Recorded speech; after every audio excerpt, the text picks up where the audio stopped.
नाज़रीन इकराम, अस्सलामु अलैकुम वरहमतुल्लाहि वबरकातुहू। जी सलाम पर आप सबका इस्तकबाल करते हैं। आज यकुम रजब है और इस मुनासबत से हाजिर खिदमत है आपका महबूब प्रोग्राम राह नजात उर्स स्पेशल लेकर। मैं आपकी मेज़बान शगुफ्ता यास्मीन। नाज़रीन, जैसा कि अभी बताया हमने कि रजब के महीने का आगाज़ हो चुका है और इस एतबार से ये महीना बहुत सारी बातों के लिए जाना जाता है। एक ख़ास वजह, एक ख़ास इसकी जो शोहरत है या इसकी मकबूलियत है वो हज़रत ख्वाजा मोइनुद्दीन चिश्ती अजमेरी रहमतुल्लाह अलैह के हवाले से भी है।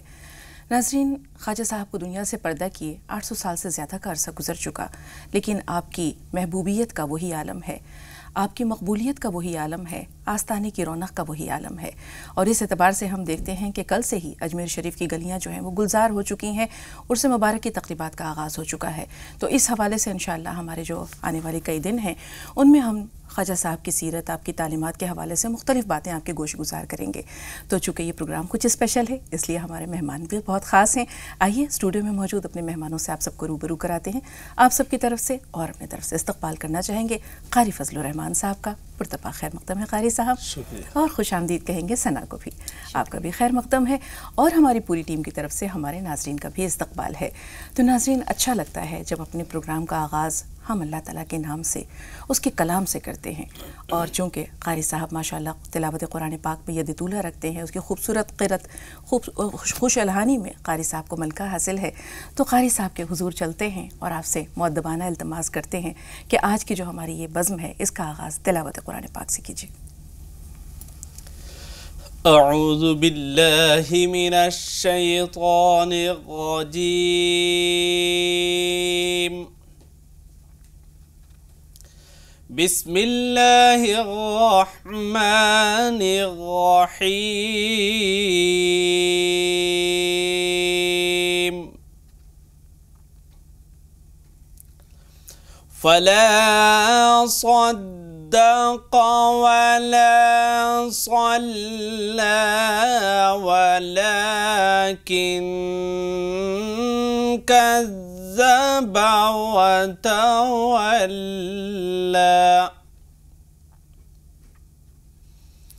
सुम्म ज़हब इला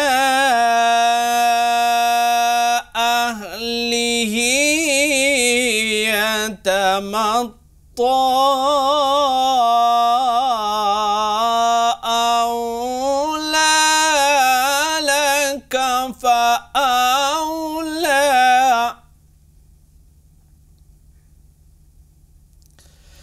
औला लक फ़अौला सुम्म औला लक फ़अौला।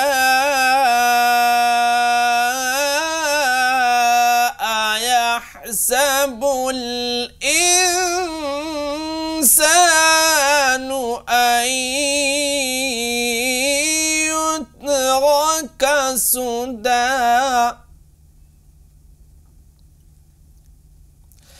अलम यकुन नुत्फ़तम मिन मनिय्यिन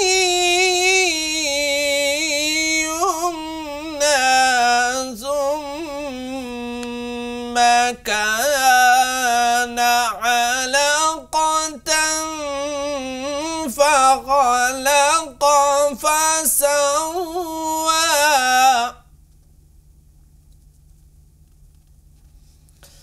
फजअल मिन्हु الزوجين الذكر والأنثى।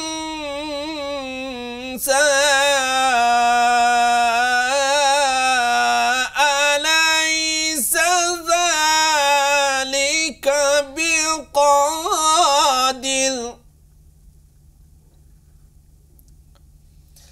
أليس ذلك بقادر على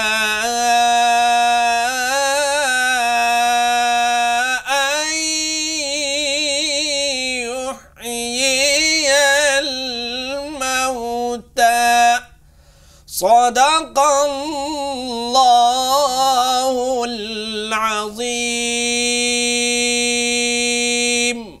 صدق اللہ العظیم. سبحان اللہ. قاری صاحب اللہ تعالیٰ آپ کو جزائے خیر دے, خیر کثیر عطا کرے. بہت شکریہ اس خوبصورت قرآن پاک کی تلاوت کے لیے.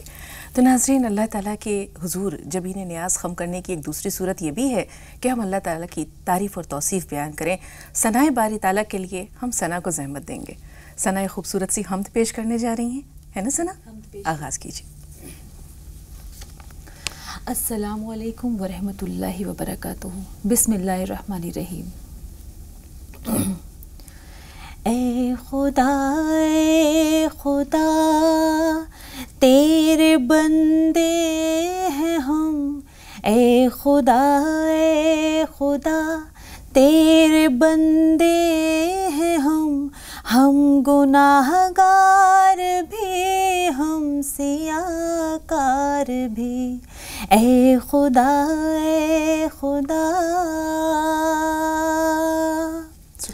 اے خوشی کی دھنک, رحمتوں کے پلک, زندگی تو نے دی, عاجزی تو نے دی. جب اندھیرے ہوئے روشنی تو نے دی. جب اندھیرے ہوئے روشنی تو نے دی. تو نے مٹی کو بھی کر دیا محترم. اے خدا تیرے بندے ہیں ہم. اے خدا تیرے بندے ہیں ہم گناہ گار بھی, ہم سیاہ کار بھی. اے خدا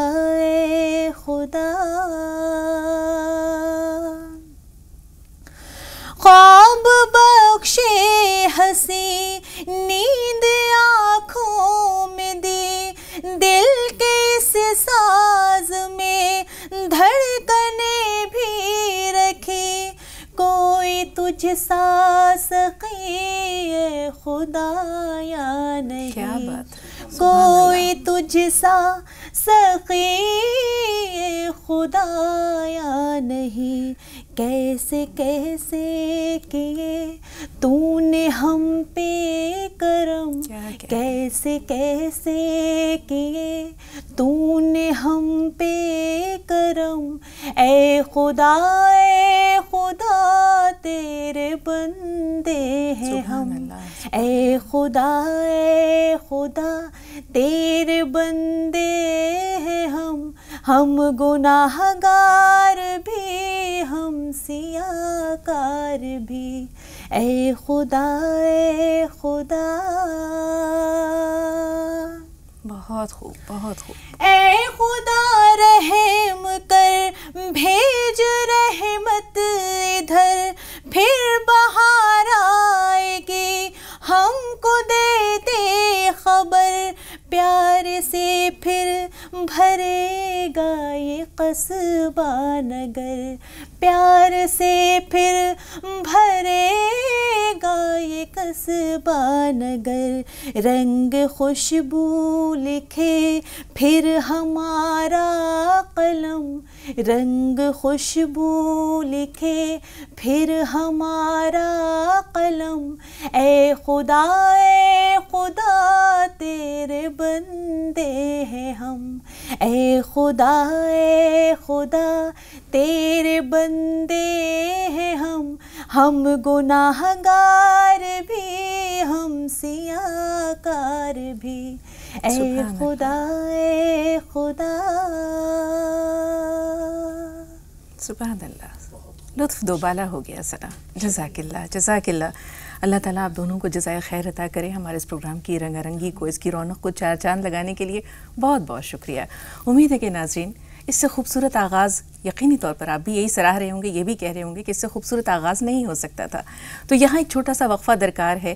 بریک کے بعد ملتے ہیں, اور بریک کے بعد ہمارے اسٹوڈیو میں موجود ہوں گے تو بہت ہی معزز مہمان جناب مولانا عبداللہ طارق صاحب اور مولانا جابر القادری صاحب. تو ان سے ملاقات کے لیے چھوٹا سا وقفہ درکار ہے. آپ دیکھتے رہے راہ نجات. بہت جلد حاضر ہوئے.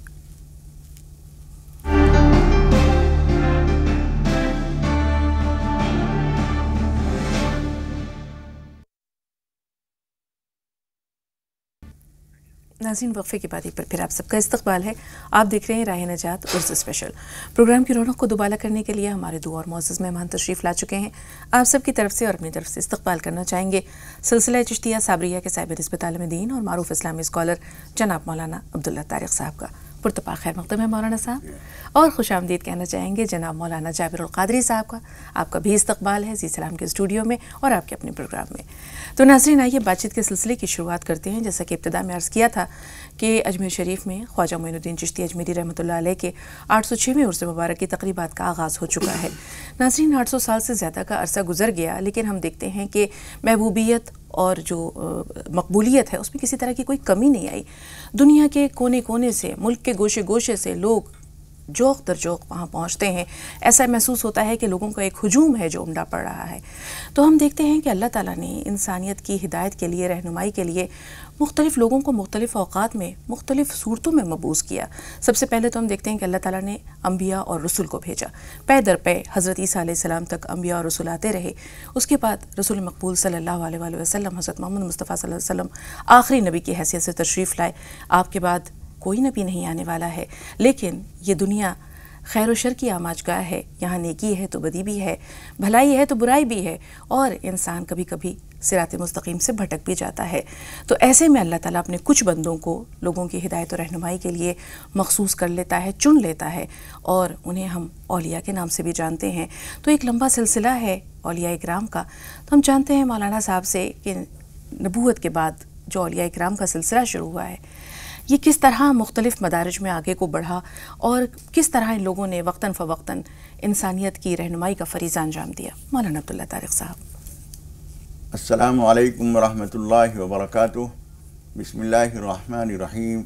अल्हम्दुलिल्लाहि रब्बिल आलमीन वस्सलातु वस्सलामु अला सय्यिदिना व मौलाना मुहम्मदिन व अला आलिहि व अस्हाबिहि अजमाइन, अम्मा बाद।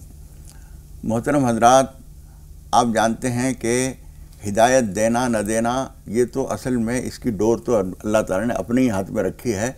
किसको हिदायत देगा, किसे नहीं देगा, इस मामले में किसी का कोई इख्तियार नहीं सिवाय वाहिद रब्बुल आलमीन के।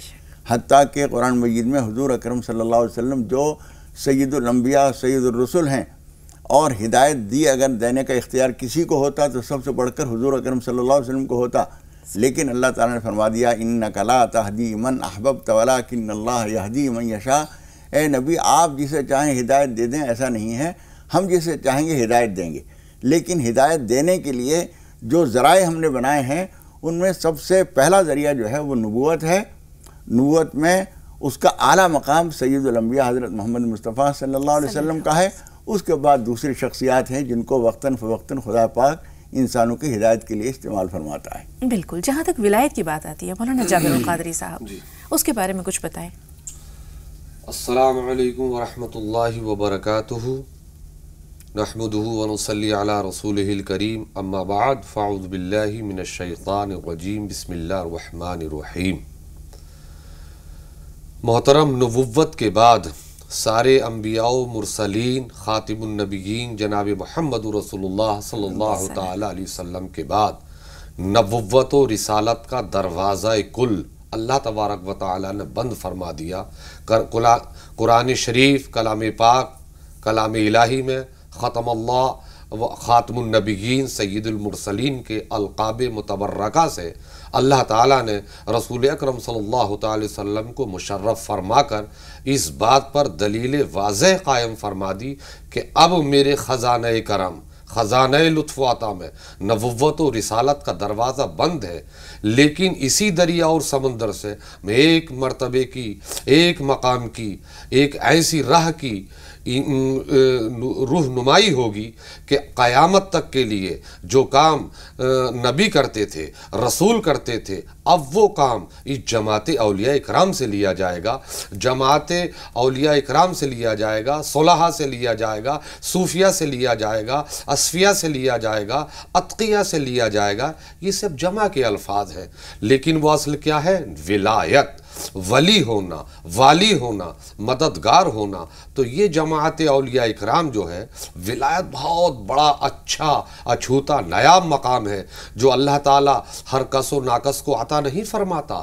بڑے متبرک مخصوص افراد ہوتے ہیں اس انسانی سلسلے میں جن کو اللہ تبارک و تعالیٰ اپنے فضل خاص، کرم خاص، نگاہ خاص، لطف عام سے نواز کر ان کو عام انسانوں کے مقابلے میں اپنا مخصوص بندہ فرما کر دنیا میں عام لوگوں کی رشد و ہدایت کے لیے، خدا سے قریب کرنے کے لیے، برائیوں سے دور کرنے کے لیے، اچھائیوں سے قریب کرنے کے لیے اس بندے کو دنیا میں بھیج کر کے کہتا ہے کہ اب تم قرآن کی تبلیغ کرو، احکام شریعہ کی تبلیغ کرو، جو بے راہ روی پر ہیں ان کو راہ روی پر لاؤ، جو مجھ سے دور ہے میرے قریب کر دو، اور خدا کے پیارے بندے بن جاتے ہیں.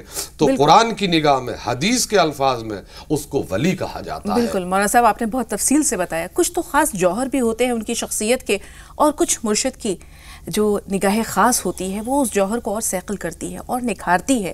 تو جب ہم حضرت خواجہ معین الدین چشتی میری رحمۃ اللہ علیہ کے بارے میں دیکھتے ہیں، ان کی زندگی، آپ کی سیرت پر دیکھتے ہیں، نظر ڈالتے ہیں، تو آپ کا جو سلسلہ نسب ہے وہ تو اپنی جگہ ایک خاص مقام رکھتا ہی. آپ کے والد ایک بلند پایا بزرگ تھے، آپ کی والدہ نور بی بی جو تھی ان کا بھی پرورش کا ایک خاص ایک مقام اور مرتبہ ہے کہ انہوں نے اپنے بچے کے اندر اپنے وہ تمام اوصاف و کمالات، اپنی سیرت کی خوبیاں منتقل کی.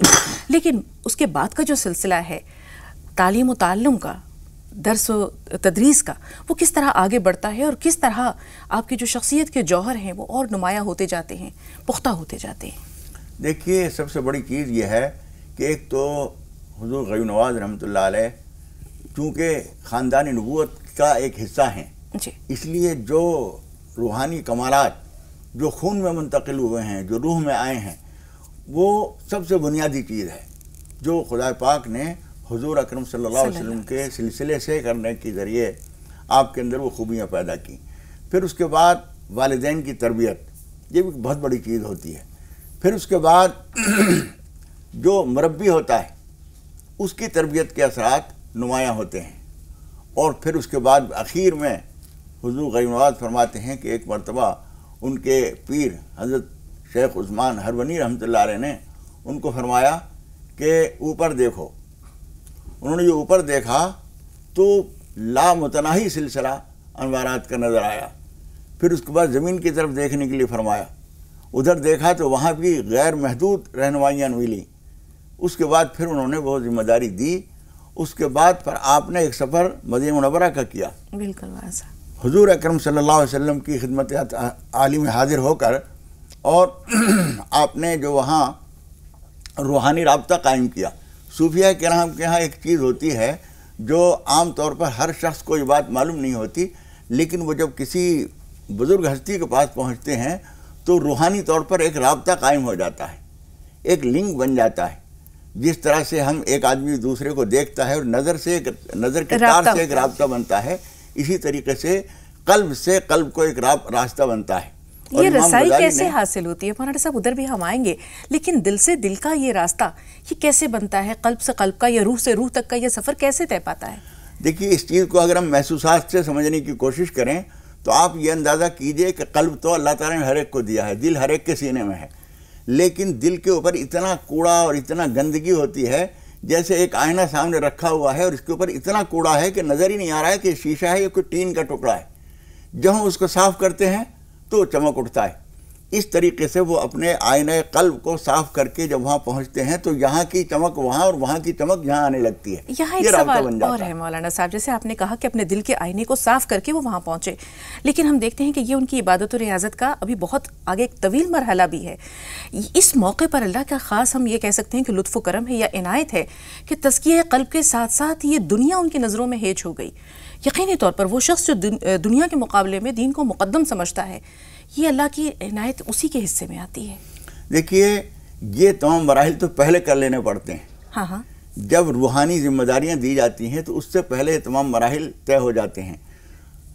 ان کے پیر صاحب نے جو کچھ ان کو عطا فرمایا اور جو ان کے سینے کو اور ان کے قلب کو صاف کیا، اس کے بعد ہی ان کے اندر یہ کیفیت پیدا ہوئی کہ حضور اکرم صلی اللہ علیہ وسلم کی خدمت عالی میں پہنچے اور آپ سے روحانی رابطہ قائم ہو اور آپ جو کچھ فرمائے وہ سن سکیں. ورنہ ہر انسان کے کانوں پر ایک ڈاٹ لگی ہوئی ہے جو معقول بات، روحانی بات، نورانی بات اس کے دماغ میں آتی ہی نہیں، وہ سن ہی نہیں سکتا۔ بالکل قرآن مجید میں ذکر کیا گیا ہے کہ وہ سنتے نہیں ہیں، یعنی کان ہیں، لہم قلوب لا یفقہون بہا ولہم اعین لا یبصرون بہا ولہم آذان لا یسمعون بہا، کان ہیں لیکن وہ سننے کی صلاحیت سے محروم ہیں، آنکھیں ہیں لیکن دیکھنے کی صلاحیت سے محروم ہیں، دل ہیں لیکن سوچنے سمجھنے کی صلاحیت سے محروم ہیں۔ یہ صلاحیت جب دے دی جاتی ہے تو پھر قبروں کے اندر، پردوں کے اندر سے جو رابطہ ہوتا ہے وہ بھی سنتا ہے، سمجھتا ہے، پھر اس کو ہدایت دی جاتی ہے، وہ ہندوستان کی تشریف لاتا ہے۔ بالکل صاحب، رسول پاک صلی اللہ علیہ وسلم کے آستانے پہ جب حضرت خواجہ معین الدین چشتی اجمیری رحمۃ اللہ علیہ تشریف لے گئے، سلام عرض کیا، تو وہاں سے انہیں کیا لقب، کیا خطاب ملا، بلکہ ہم خطاب کہیں گے، اس کے بارے میں بھی ضرور بتائیں گے، لیکن یہاں ایک چھوٹا سا وقفہ درکار ہے، اور آپ کو ہم بریک سے پہلے یہ دکھا دیتے ہیں کہ صرف عام لوگ ہی حضرت خواجہ معین الدین چشتی اجمیری رحمۃ اللہ علیہ کے آستانے پر حاضری نہیں دیتے، بلکہ اپنے اپنے وقت میں مختلف عمراء، مختلف شہنشاہوں نے بھی وہاں حاضری پیش کی ہے اور اپنی محبت، اپنی عقیدت کا اظہار کیا ہے۔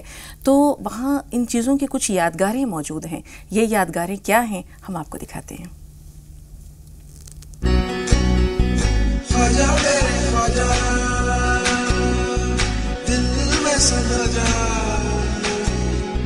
شاہ کا شادو علی کا دلارا۔ خواجہ غریب نواز کے آشیانے پر 2 دیگیں موجود ہیں جنہیں شہنشاہ اکبر اور جہانگیر نے بطور ہدیہ نظر کیا تھا۔ ایک بڑی دیگ اور دوسری چھوٹی دیگ کے نام سے جانی جاتی ہیں۔ اجمیر میں واقع خواجہ غریب نواز کی درگاہ میں 2 دیگیں موجود ہیں۔ ان دونوں دیگوں میں زردہ یعنی میٹھے چاول بنائے جاتے ہیں۔ بڑی دیگ بلند دروازے کے سیدھی طرف واقع ہے۔ اس دیگ کو اکبر بادشاہ نے 976 ہجری میں بنوایا تھا۔ بڑی دیگ بلند دروازہ کے سیدھے طرف واقع ہے۔ اس دیگ کو اکبر بادشاہ نے 976 ہجری میں یہاں لگوایا تھا۔ ان دونوں دیگوں میں زردہ بنایا جاتا ہے۔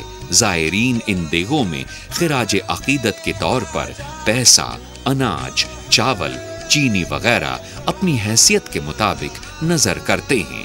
خواجہ غریب نواز کی درگاہ میں بلند دروازے کی سیدھی طرف یہ بڑی دیگ موجود ہے۔ اس دیگ میں ایک وقت میں 4800 کلو چاول بنایا جا سکتا ہے۔ بڑی دیگ میں ایک وقت میں 4800 کلو یعنی 120 من میٹھا چاول بنایا جا سکتا ہے۔ چھوٹی دیگ بلند دروازے کے بائیں طرف واقع ہے۔ اس دیگ کو جہانگیر بادشاہ نے اپنی خراج عقیدت پیش کرنے کے لیے 1013 ہجری میں لگایا تھا۔ چھوٹی دیگ بلند دروازے کے بائیں طرف واقع ہے۔ اس دیگ کو جہانگیر بادشاہ نے اپنی خراج عقیدت پیش کرنے کے لیے 1013 ہجری میں لگوایا تھا۔ اس دیگ میں 2400 کلو چاول بنایا جا سکتا ہے، یعنی 60 من میٹھا چاول بنایا جا سکتا ہے۔ چھوٹی دیگ میں ایک وقت میں 2400 کلو یعنی 60 من میٹھا چاول بنایا جا سکتا ہے۔ منت پوری ہونے پر سالوں سے یہاں عقیدت مند زردہ بنواتے آئے ہیں اور یہ روایت آج بھی قائم ہے۔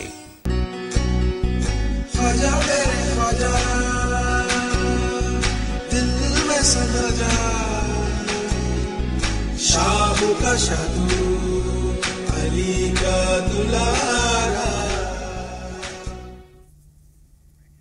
تو ناظرین، اظہار عقیدت کے یہ وہ نذرانے ہیں جو جلال الدین اکبر اور نور الدین جہانگیر کی جانب سے آستانہ عالیہ میں آج وہاں موجود ہیں۔ اس بات کا اظہار ہے، اس بات کا ثبوت ہے کہ عقیدت کے یہ پھول بادشاہوں نے بھی وہاں نچھاور کیے ہیں۔ 2 کالرز ہیں ہمارے ساتھ، آئیے ان سے بات کرتے ہیں اور پھر پروگرام کے سلسلے کو آگے لے چلیں گے۔ ریحانہ صاحبہ، آپ ہماری پہلی کالر ہیں آج کے پروگرام میں، اپنا سوال بتائیے۔ السلام علیکم۔ وعلیکم السلام۔ میرا سوال یہ ہے کہ جیسے بہت سے لوگ بولتے کہ عورتوں نے درگاہ پہ نہیں جانا چاہیے، گھر سے نکلتی تو عورتوں لعنت برستی، یہ ہے کہ مولانا صاحب سے جاننا چاہتی ہوں کہ درگاہ پہ عورتوں کو جانا جائز ہے یا نہیں، اور دوسرا سوال نام کی میننگ پوچھنا ہے. محمد ارمان کی میننگ پوچھنے ہے مجھے. ٹھیک ہے ریحانہ صاحبہ. دوسری کالر ہیں حسینہ صاحبہ. آپ بتائیے آپ کا سوال کیا ہے؟ السلام علیکم. وعلیکم السلام. مجھے اپنے امی اور ابو کی خواب کی تعبیر پوچھنی تھی. انہیں خواب دکھا تھا. کیا دیکھا تھا خواب میں؟ امی کا خواب یہ دکھا تھا کہ ایک بڑا سا ہال ہے, اس میں یہ گائے بھینس کا گوشت تو ہے لیکن ایک انسان کا گوشت بھی ہے اور وہ سب ملا کے بیچ رہے ہیں. وہ امی نے خریدا. اور میرے ابو کو دکھا تھا کہ وہ اپنے جنازہ لے کر جا رہے ہیں, انہوں نے قبرستان میں جا کے وہ پٹک دیا. آپ ان کی تعبیر بتا دیجیے. ٹھیک ہے, تھوڑا سا انتظار, ایک چھوٹا سا بریک اور لیں گے یہاں, بہت جلد حاضر ہوئے.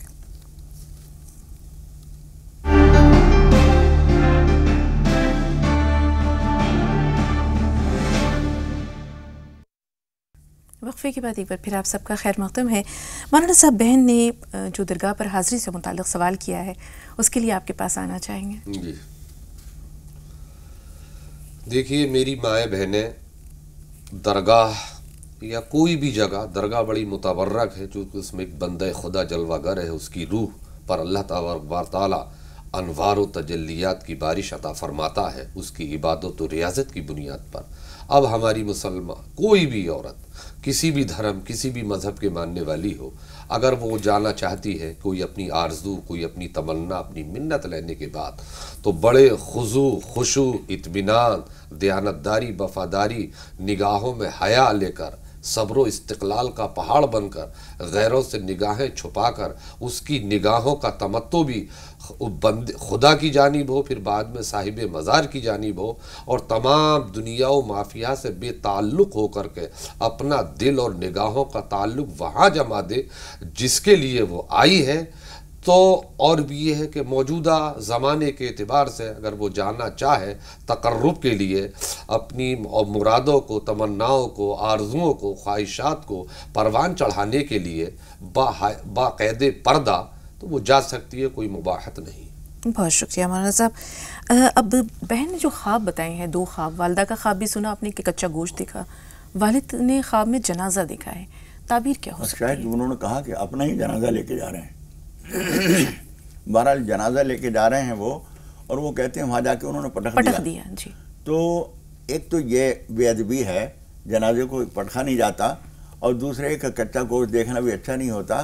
یہ دونوں خواب اپنی تعبیر کے لحاظ سے اچھے نہیں ہیں. ان کو چاہیے کہ کچھ تو صدقہ کر دیں وہ, اور نماز پناہ پڑھیں 2 کر کے, کم از کم 8 رکعات, اور اللہ تعالیٰ سے پناہ مانگیں. انشاءاللہ تعالیٰ اس کا مضر اثر نہیں ہوگا انشاءاللہ. تبسم صاحبہ فرمائیے, آپ کا سوال کیا ہے؟ تبسم صاحبہ ہمیں سن پا رہی ہیں؟ ہاں, السلام علیکم. وعلیکم السلام. جی بہن, میرا سوال یہ تھا کہ صلاۃ استخارہ ہر معاملے میں پڑھنا چاہیے.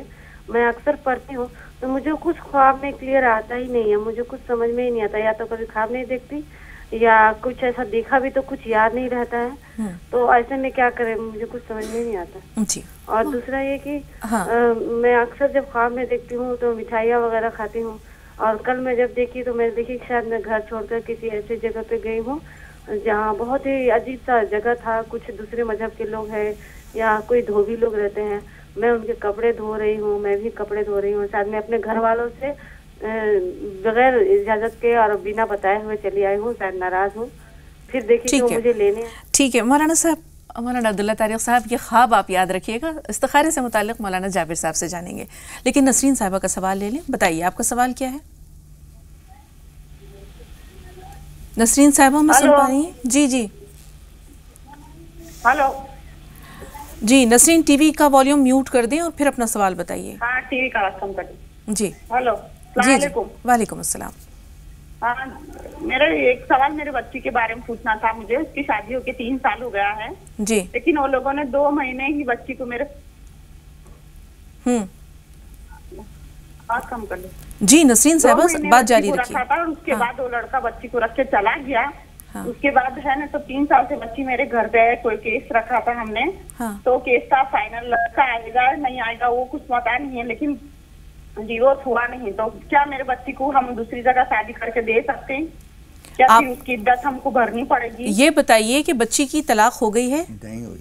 वो लोग ने तलाक दिया नहीं, 3 साल से बच्ची को इसी तरह हम लेके बैठे हुए हैं। ये पूछना चाह रही हूँ मौलाना साहब से मैं। ठीक है, आपका सवाल हमारे पास महफूज है। पहले तो हम ये जानेंगे, जैसे बताया बहन ने कि इस्तिखारा अगर वो पढ़ती हैं, सलात इस्तिखारा पढ़ती हैं, दुआ पढ़ती हैं, कुछ दिखाई नहीं देता, तो ऐसे में क्या करें? देखिए, जिन मेरी बहन ने अजीज़ा ने ये सवाल किया है, उनकी मैं तवज्जो चाहूँगा कि वो इस पर तवज्जो दें। सलात इस्तिखारा हो या कोई भी नमाज हो, इनकी पाकीज़गी में, इनके फ़यूज़ व बरक़ात में ज़र्रा बराबर भी कमी नहीं कही जा सकती।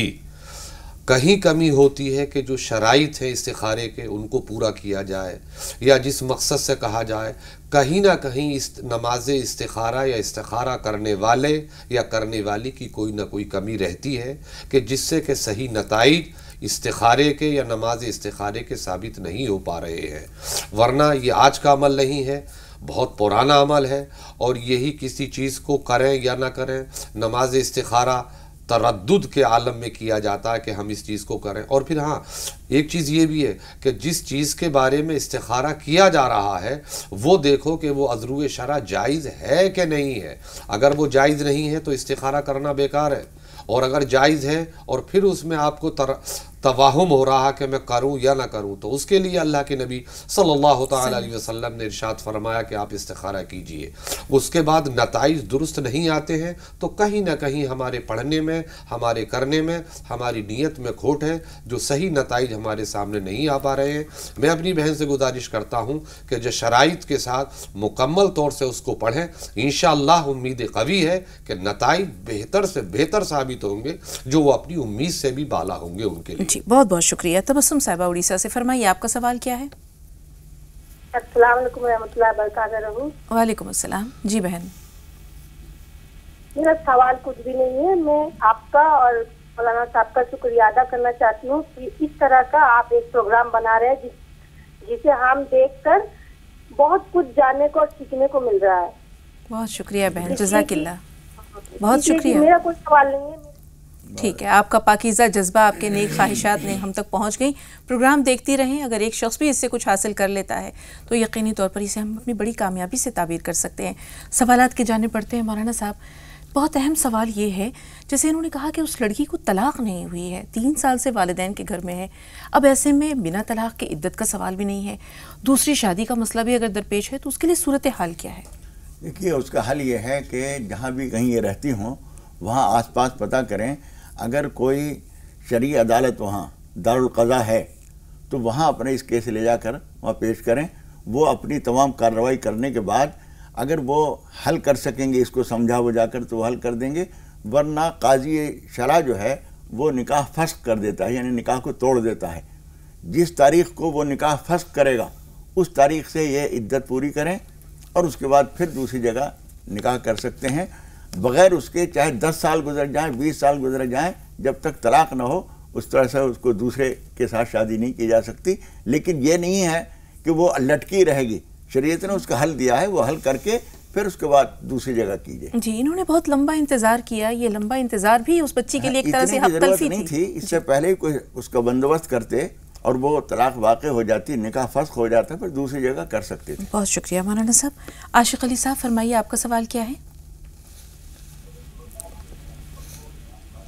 जी भाई, हमें सुन पा रहे हैं आप? हेलो, अस्सलाम वालेकुम। वालेकुम अस्सलाम। जी, नाम बताइए अपना। मेरा नाम ज़ेबा है। जी ज़ेबा, अपना सवाल बताइए। हाँ, मेरा सवाल ये है ना कि मेरे शोहर का इंतकाल हो गया है। हाँ हाँ। और मेरे जो पैसे मिले थे वो क्लेम के, हाँ, तो उस पैसे से मैं अम्मी को मतलब हज उम्रा करा सकती हूँ क्या, मेरे पैसे से? जी, आपकी वालिदा के पास इतनी इस्तिताअत है कि वो अपने पैसों से उम्रा कर सकें? हाँ। इतनी गुंजाइश है कि वो अपने पैसों से उम्रा कर सकें? हाँ, लेकिन अम्मी नहीं जाना चाहते मेरे पैसों से। हाँ, आप ये बताइए, आपने कहा आपके शौहर का इंतकाल हो गया, अभी आपकी किफ़ालत कौन कर रहा है? आपके ज़रूरियात, आपके बच्चे हैं? हाँ, बच्चे हैं, 2 लड़के। ठीक है, आपकी ज़रूरियात का आपका खर्च कौन उठा रहा है? और मेरा घर है, मतलब वो किराए से है मेरे पास पैसे। ठीक है, आपका सवाल पूरी तरह पहुंचा। एक छोटा सा ब्रेक और लेंगे, बहुत जल्द हाजिर हुए।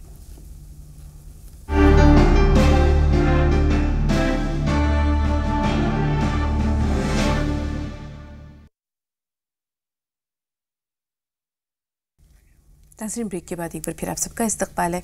दो सवालात हमारे पास महफूज है। ज़ेबा साहिबा का सवाल, मौलाना जाबिरुल क़ादरी साहब आपने सुना, वालिदा ये सोच कर कि बच्ची ख़ुद इस वक्त जो है वो मजबूर है, शौहर का साया सर पर नहीं, उनके पैसों से उम्रा नहीं करना चाह रही हैं, लेकिन शायद ये नेकी की सआदत हासिल करना चाहती हैं, तो ऐसी सूरत में क्या करें?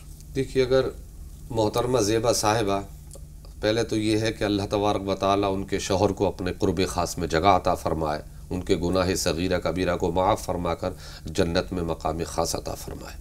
दूसरी बात ये कि शौहर दुनिया से चले गए, देखना ये है कि अब शौहर दुनिया से जाने के बाद उनको मुआवजे का शायद लफ्ज़ बोला था उन्होंने कि मुआवजे के पैसे मिले हैं। मुआवजे के बाद ये देखना है कि वो पैसा, दर, ज़मीन, बैलेंस या कितनी छोड़ कर के गए हैं। अगर वो उनकी बीवी ज़ेबा शौहर के इंतकाल के बाद उनके नाम से अपनी वालदा को अगर उम्रा कराना चाहती हैं, उनकी वालदा नहीं जाना चाहती तो ये अलग चीज़ है, लेकिन अगर वो उसी पैसे से मुआवजे के अपने शौहर की नियत करने के बाद वो अगर भेजती हैं कि मैं किसी को उम्रे को भेज दूं ताकि वो उम्रे का सवाब उनकी रूह तक पहुंच जाए, तो ये मुबाह चीज़ है, अच्छी चीज़ है, इसमें कोई कदा नहीं। अब रहा ये कि मरने वाले की सास उस पैसे से नहीं जाना चाहती तो ये उनकी अपनी दिल की बात है। अगर वो चली जाएं, मैं उनसे गुजारिश करूँगा कि वो जाएं और अपने दामाद के लिए उन मकामात मुक़द्दसा पर दुआ करें कि मेरे दामाद को अल्लाह ताला अजर अता फ़रमाए, सवाब अता फ़रमाए, तो बहुत अच्छी चीज़ है। जी, बहुत बहुत शुक्रिया। शाहिदा साहब, आप बताइए आपका सवाल क्या है? जी हाँ, अस्सलाम वालेकुम। वालेकुम अस्सलाम। जी, मेरा सवाल ये है कि मैं नमाज भी पढ़ती हूँ और अल्लाह पर तवक्कल करती हूँ। मेरा एक बच्चा है, उसकी शादी कर दी है, लेकिन उसके मसले जब से शादी की है बहुत सारे मसले उसके साथ हो गए हैं। बीवी जब वो आता है, कतर से सिविल इंजीनियर है, तो वो चली जाती है मैके, और जब वो नहीं रहता है तो वो मेरे साथ रहती है, अच्छे से रहती है। वो चली जाती है, जब वो आता है 1-2 महीना रह के उसके माँ बाप भी ले जाते हैं। उसकी जिद ये है कि बस वो या तो मैके में रहे और या तो वो लेके कतर जाए। और मेरी सगी भांजी है वो, और जितनी दुआएं मैं पढ़ती हूँ और अजीब अजीब से ख्वाब देखती हूँ। अभी उसने ख्वाब देखा था कि उसका घर जल रहा है, बहू ने मेरे, और बहुत तेज आवाज़ के साथ घर जल रहा है उसका। फिर उसने सुबह उठ के मुझसे कहा, बताया, मैंने सदका किया 100 रुपया, और मैंने कहा कि बेटा नमाज इतना पढ़ लो। मैं आपका प्रोग्राम बराबर देखती हूँ, कई सालों से देख रही हूँ। जी, फिर पता नहीं ऐसी दोनों मियाँ बीवी में कुछ बातें हुई, उसने अपने बाप को बुलाया और वो चली गई है मैके। समझाने की कोशिश नहीं हुई? जब जैसे कि आप कह रही हैं कि वो आपकी सगी भांजी भी हैं, तो तरफैन ने समझाने की कोशिश नहीं की? जी, मैंने तो बहुत समझाने की कोशिश की, और मैं बिल्कुल अपनी बेटियों जैसी, क्योंकि वो सगी भांजी भी है, बेटियों जैसा मैंने। उन्हें क्या शिकायत है जो अपने शौहर के आने के बाद मायके चली जाती हैं? वो ऐसा है कि जब वो अकेले रहती है मेरे साथ, सिर्फ मैं और वो और मेरे शौहर हैं, तो वो कुछ भी, एक बच्चा अभी 6 महीने का है, तो वो मैं कुछ कभी टोकती टाकती नहीं हूँ। जो काम करने वाली हैं काम कर लेती हैं, मैं भी साथ देती रहती हूँ, वो भी कर लेती है। लेकिन जब भैया आता है बाहर से तो वो कमरा साफ कर लो, या ये नाश्ते का सामान यहाँ रखा, तुमने नाश्ता दिया। ठीक है बहन, आपके सवाल जो है तो बहुत तफसील से पहुँचा। रेहाना साहिबा का सवाल ले लें, बताइए आपका सवाल क्या है? रेहाना साहबा, मैं सुन पा रही हूँ? हेलो, अस्सलाम वालेकुम। वालेकुम अस्सलाम। वो हम लाइफ इंश्योरेंस डाले हमने, तो वो हमको बंद करने का, वो तो बंद नहीं कर रहे, तो क्या ब्याज के पैसे हम दूसरों को दे देंगे और हमारे जो पैसे भरे तो हम वो खुद रखेंगे? तो ऐसा चाहता है कि हमारे बच्चे के दिन गए हुए हैं, तो उसके बच्चे की मांडी तो हड्डी टेढ़ी है, तो उसके ऐसे मौलाना दुआ बताओ ना। ठीक है जी मौलाना साहब, लाइफ इंश्योरेंस और जो बच्ची के बारे में उन्होंने बताया कि वो हामिला हैं, कुछ परेशानियां आ रही हैं, कोई दुआ बताइए। देखिए, सूद का पैसा तो जो वहाँ से आप मिलेगा, आपके पैसे से ज़ायद जितना भी मिल रहा है वो सूद का है, वो तो आप किसी गरीब ज़रूरतमंद को दे दीजिए। और जो हड्डी टेढ़ी वगैरह जो चीज़ उन्होंने बताई है, उसके लिए एक तो सदका करें और दूसरे नमाज हाजत पढ़ कर अल्लाह ताला से दुआ करें। जी, अरमान का मतलब बता दें। एक बहन सवाल पूछा था अरमान से मतलब। अरमान तो उर्दू में भी इस्तेमाल होता है, चाहते हैं, तमन्नाएं, आरजू हैं। वो बहुत अच्छा नाम तो नहीं है ये, लेकिन कोई हरज नहीं। अब एक बहुत, चूँकि वक्त भी बहुत कम है और ये सवाल जो बहन ने बहुत तफसील से तमाम हालात बताए अपने बहू के, ऐसी सूरत में करें क्या? देखिए, ये मामला ज़रा लंबा है और वक्त कम रह गया है। मैं 2 बातें बताता हूँ। एक तो ये, या बदीअल अजाइब बिल खैरी या बदीउ, ये दुआ फजर की नमाज के बाद और इशा की नमाज के बाद 21-21 मरतबा पढ़ लिया करें। और दूसरे नमाज हाजत पढ़कर अल्लाह से दुआ करें कि परवरदिगार हमारे घर के अंदर सुकून इत्मीनान अता फरमा और जैसे एक घरेलू ज़िंदगी गुजरनी चाहिए ऐसे असबाब मुसाइद फरमा। बिल्कुल।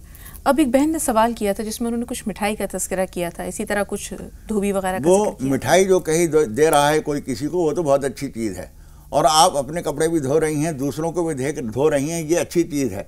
लेकिन आप बग़ैर घर वालों की इजाज़त के वहाँ गई हैं, ये अच्छा नहीं है। इसके लिए नमाज पनाह पढ़कर अल्लाह ताला से माफ़ी भी मांग लीजिए और कुछ सदका भी कर दीजिए। जी, शाहिदा साहिबा की बहू ने ख्वाब में घर को जलते हुए देखा है, और ये घर का जलना जो है ये अच्छा नहीं है, और जो आपने 100 रुपये सदका दिया है बहुत नाकाफ़ी है। जितना बड़ा हादसा, जितनी बड़ी परेशानी ख्वाब में नज़र आए उसी हिसाब से सदका होना चाहिए। किसी बहुत गरीब आदमी को तलाश करके कम से कम 1000-1500 रुपये आप उसको दीजिए और ख़ामोशी से दीजिए, और नमाज पनाह पढ़कर अल्लाह ताला से दुआ भी कीजिए, वरना इसका अंजाम इंशाअल्लाह खुदा न खास्ता बहुत ख़राब हो सकता है। घर जलने का मतलब खुदा न खास्ता घर बिखर सकता है। होता है। बहुत बहुत शुक्रिया मौलाना साहब। तो उम्मीद है कि नाज़रीन आपके तमाम सवालात के सिलसिले में जो रहनुमाई हो सकती थी वो मौलाना साहिबान के ज़रिए आप सब तक पहुँची। मौलाना साहब का शुक्रिया अदा करना ज़रूरी है। स्टूडियो में तशरीफ़ आवरी के लिए आप दोनों हज़रात के हम तहे दिल से ममनून व मशकूर हैं। बहुत बहुत शुक्रिया। तो नाज़रीन, प्रोग्राम को यहीं पर ख़त्म करने का वक्त हो रहा है, लेकिन आपको छोड़े जाते हैं एक खूबसूरत कव्वाली के साथ। आप समाअत फरमाएँ, लुत्फ़अंदोज़ हों, हमें इजाज़त दीजिए। अस्सलामु अलैकुम व रहमतुल्लाहि व बरकातुहू। अस्सलामु अलैकुम।